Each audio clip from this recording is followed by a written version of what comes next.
Ladies and gentlemen, we are here with episode number 13 of our Eibar career mode. I was pretty excited about this episode coming into playing it because obviously with the transfer window ending, it allows me to kind of get back into the swing of things. We have our set team. We know what we're going to be looking at for the season, so I was kind of just excited to get back into the gameplay and get back into the swing of things here.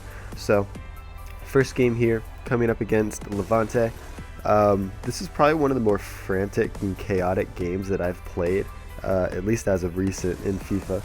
It just felt like a lot of the passing was poor from both of us. I was able to get the ball off of them constantly. As you guys see here, in like the 9th minute, I lose my defender Riedwald. So we go ahead and give Ta his debut a little earlier than I was kind of anticipating. So that's a little disappointing because obviously, that's a 77 rated defender I'm losing, and now playing a 74 rated defender. He's looking to be a good player though, so I'm not too worried about losing Riedwald, at least not yet. I don't think he's going to be out that long, so I should be fine at least these next couple weeks that I have to survive without him.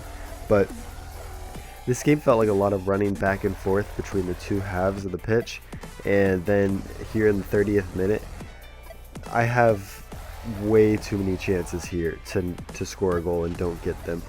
Kind of surprised that wasn't a penalty. At the same time, I mean, he got the ball away, so I understand why it's not. But whenever it happened, I was just amazed because it was like seconds before that, it felt like I was getting fouled for doing the exact same thing. It's just outside of the box. But like I said, I understand.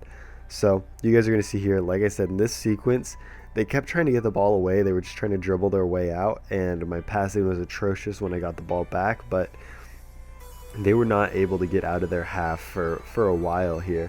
And then, like I said, they try one more time here, I believe, to get the ball out, and we manages to kind of put a little bit of pace into it and get the ball away. Most frustrating thing in FIFA and in soccer in general, or football in general, is when your striker is just standing offside, not walking to get back on side, not anything like that. He's literally just standing in an offside position. Really disappointing there for me and Nacho to not kind of give me an opportunity to get a goal right there. So, as you guys may hear, still in my voice a little bit, I am a little sick still. Hopefully getting over it pretty soon, but I don't want it to stop me getting videos out for you guys, especially this Eibar career mode, because like I said, I am really excited to get this series going again. After I record this, actually, I'm going to do another play session of this series, so I'm really excited to be doing that. A crazy goal here. Crazy goal. Rebound goal, as usual. FIFA 16, the year of rebound goals.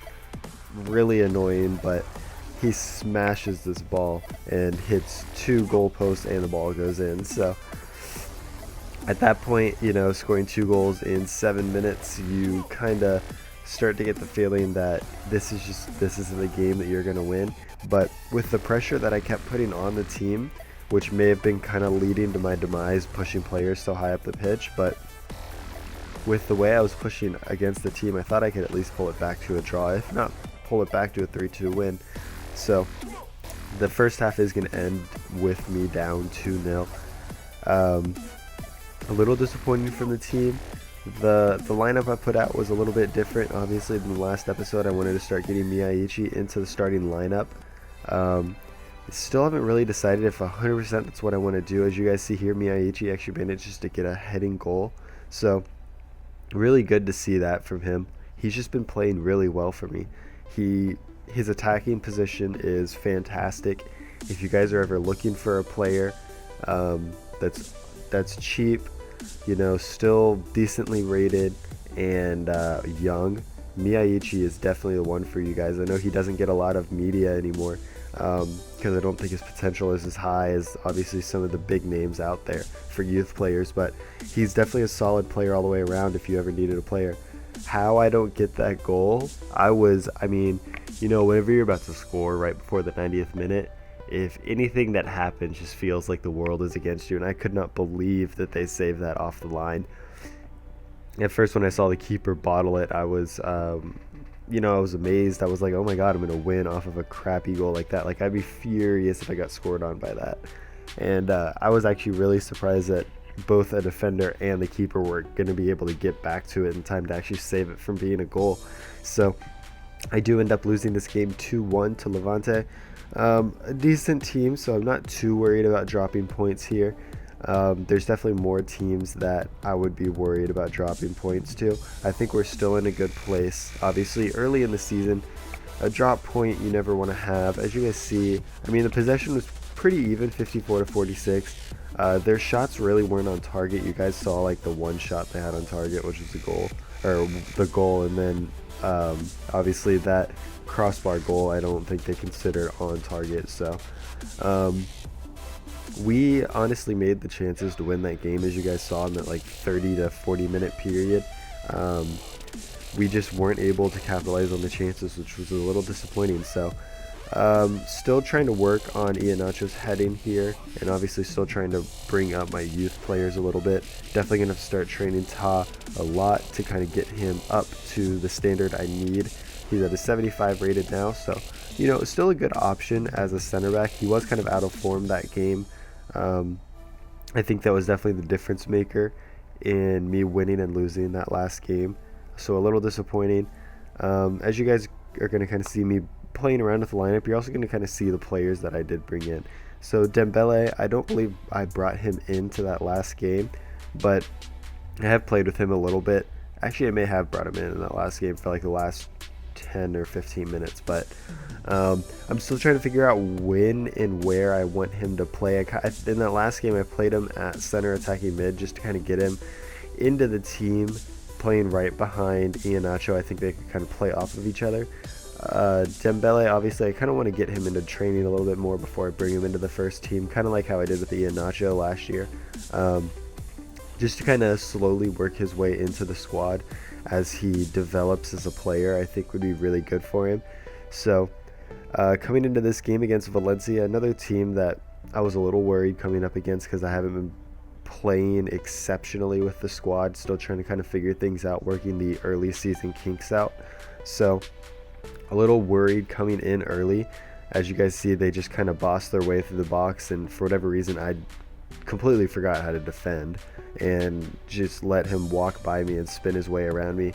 I mean, wonderful goal from Pereira, and you know, when you get scored by Pereira, you kind of understand, because I mean, it's just it's the caliber player he is. He's a very creative player, exciting player, and just kind of disappointed that I wasn't able to find a way to defend against that at least longer than I did. It just kind of felt like I let him walk into the box. So here in the 32nd minute, we managed to kind of run down the field with Lilo. Kind of weird that he pushed as high forward as he did, but he takes a shot on goal, keeper bottles it, and Iheanacho is able to come back. I love the run that he made to kind of put himself in the position to just tap the ball in for a goal. So going into halftime, I believe we do end up 1-1.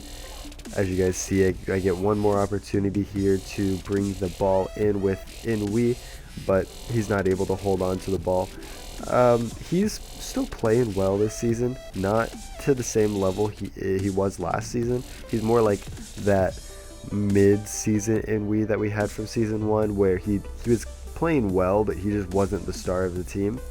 Whereas earlier and later on in the season, he was scoring goals, getting assists always, and just playing really well all the way around. But my crosses and corners seem to be going pretty well this season in comparison to last. You know, last season, every time I got a corner, I felt like there was no point because I wasn't scoring them. I think I scored 2 last season altogether, which is the main reason why I want to get Iheanacho's heading up, because I want to have that tall, big, fast striker in the middle that I can get crosses out to and get corners out to try to put the squad in a better position all the way around. I mean, at the end of the day, you know, he's a player that's definitely capable of great things. Everybody knows this, but I want him to be more than just a creative goal scorer. I want him to also be a goal poacher. I want him to have all the attributes he can to just be an overall fantastic striker for the squad. So definitely working on that. As you guys see here, pretty late into the game, I bring in Miyaichi and Dembele just to kind of get a little bit more creativity into the game, and I managed to get a beautiful goal from Ryan Gauld. Just another run into the box, and just a nice little bit of a triple tap cross onto his foot, and he just managed to smash into the back of the net. So we managed to take a 2-1 lead against Valencia here pretty late in the game. So I'm obviously buzzing at this point. Great energy in the game. I was playing well. I was feeling good with the team. I like the squad that I managed to build after this window. So looking at the next window, I don't really know how much I really need to change or want to change. I mean, obviously there's always players out there. I still want to kind of go after Jamie Vardy if I'm being honest, because he is that goal poacher type that I do kind of want in the squad. So if the opportunity presents itself again, I might go after it. But as you guys see here in the 90th minute, it felt like they were going to equalize. I mean, you guys know how it feels. Once you score that goal late, the other team just feels like they can run at you with everything. FIFA just kind of like gives them another burst of energy, and they just start running at you. They send every player on the pitch towards you, and it just feels like they keep getting chances. So luckily, we were able to come out with a 2-1 win. So picking up 3 points after losing 3 points, and an even goal difference so far in the episode. So I was feeling good at this point. Coming into the next game, 3 points on the episode. Obviously, a little disappointing to lose that game against Levante, but just to get a win and not a draw puts me in a good spot early on in the season. Our keeper playing incredible, which is awesome to see. He's still doing really well for us. So I'm really glad that keeper deal ended up working out, and we didn't end up regretting losing our keeper. So definitely exciting to see him grow. Hopefully, I'm able to hold on to him for a few more years before I actually have to end up getting rid of him or end up selling him off because the deals are just too good. So I'm hoping, I can hold on to him for a few more years because I really like him as a keeper. He's been really good for me. Miyaichi, you see, comes up to a 72 overall. I was going to get my center attacking mid youth player into training a little bit more because he has the highest potential. He's like a 76 to 94 or something. So I was going to try to get him into training a little bit, but then he failed his training and didn't get like anything. So a little disappointing there. You guys are going to see King is going to get his first official start in the squad. I haven't really touched on King in these past couple games. He's an exciting signing for the squad. I believe he actually came in that last game. Didn't really make too much noise, but did what he had to do to help the squad a lot, actually. I mean, he puts himself in really good positions. He has a lot of pace. He's just another player like Inui. I don't think he's ever going to get the spotlight to kind of put him in a really good position. As you see here, a goal in the 7th minute by Ryan Gauld. Just a lovely turn on the defender, kind of close to that Parejo goal where they kind of just let me walk through the defense. So it was nice to get a goal with Ryan Gauld because I'm still a little bit on the fence with Ryan Gauld. He shines in some games, and then other games he just completely falls apart. So another goal quickly after that, 11 minutes later, with Iheanacho just running down the field with pace and just sliding it home past the keeper. So this game's already off to a good start. I'm feeling good. I'm thinking 6 points out of this episode. We're playing great. We're doing good in the league. I'm really excited. So, but what I was saying about Joshua King, he just puts himself in good positions. He's not a flashy player. He's kind of like down in the trenches type player. As you guys saw, I don't know how that wasn't a foul. I mean, it was end of the half, so I think if they would have given me the foul, it probably would have ended the half anyways, but just kind of a weird situation right there to be dealing with. So Joshua King, another player like Inui, which was I kind of liked whenever I got him.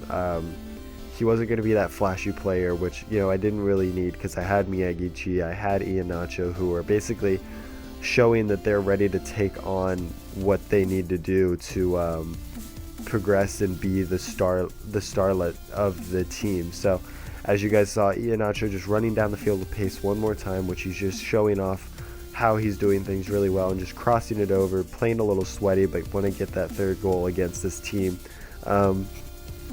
And he just slots it home with Escalante on the end. So just another well-worked goal, and I was just really excited with how this team was playing and what they were showing me. Things were just going really well, and I'm really excited for this season. I think we can definitely push for top 6, and honestly, if once I get Redewald back, I don't think my defense is going to be wary at all. I'm really excited for things to come. I honestly believe we can push top 4 with this team, especially if kind of some weird things start happening in the season and Real Madrid start dropping points again. Because Real Madrid's going to have to play in the Europa League this year. I don't know if you guys remember, but they ended up only getting a Europa League spot instead of a Champions League spot.